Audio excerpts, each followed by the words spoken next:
ACB విచారణకు నేను వస్తాను, కాకపోతే నాతో పాటు లాయర్ ఉండేట్లుగా సపోర్ట్ చేయండి, అనుమతించండి అంటూ కేటీఆర్ మన నుంచి వాదన చేస్తున్నారు.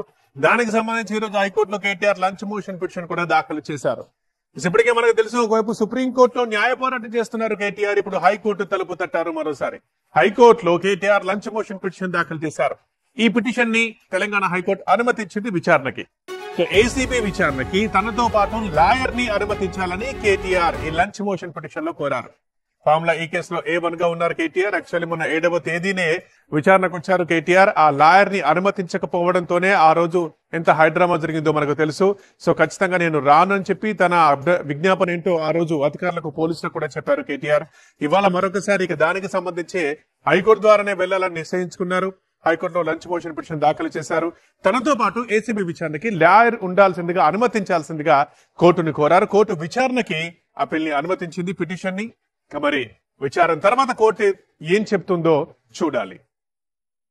మేము మా పిల్లలతో సంతోషంగా ఉంటున్నాం అంటే దానికి కారణం neo fresh touch floor cleaner. Neo fresh touch floor cleaner క్రిముల బారి నుంచి మనల్ని రక్షిస్తుంది మరియు మంచి సువాసన కూడా ఇస్తుంది. అయితే మీరు కూడా మీ కుటుంబంతో సంతోషంగా గడపాలనుకుంటున్నారా? ఇప్పుడే వాడండి neo fresh touch floor cleaner.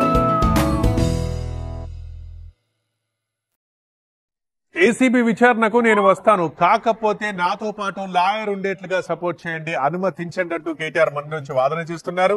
దానికి సంబంధించి ఈ రోజు హైకోర్టులో కేటీఆర్ లంచ్ మోషన్ పిటిషన్ కూడా దాఖలు చేశారు.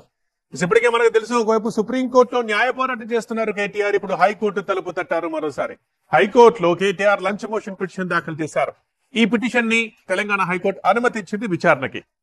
ఏసీబీ విచారణకి తనతో పాటు లాయర్ ని అనుమతించాలని కేటీఆర్ ఈ లంచ్ మోషన్ పిటిషన్ లో కోరారు.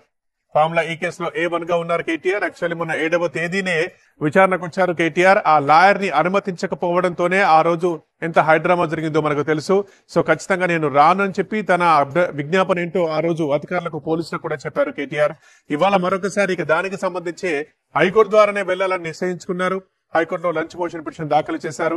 తనతో పాటు ఏసీబీ విచారణకి లాయర్ ఉండాల్సిందిగా, అనుమతించాల్సిందిగా కోర్టుని కోరారు. కోర్టు విచారణకి ఆ పిల్ని అనుమతించింది, పిటిషన్ ని. మరి విచారణ తర్వాత కోర్టు ఏం చెప్తుందో చూడాలి.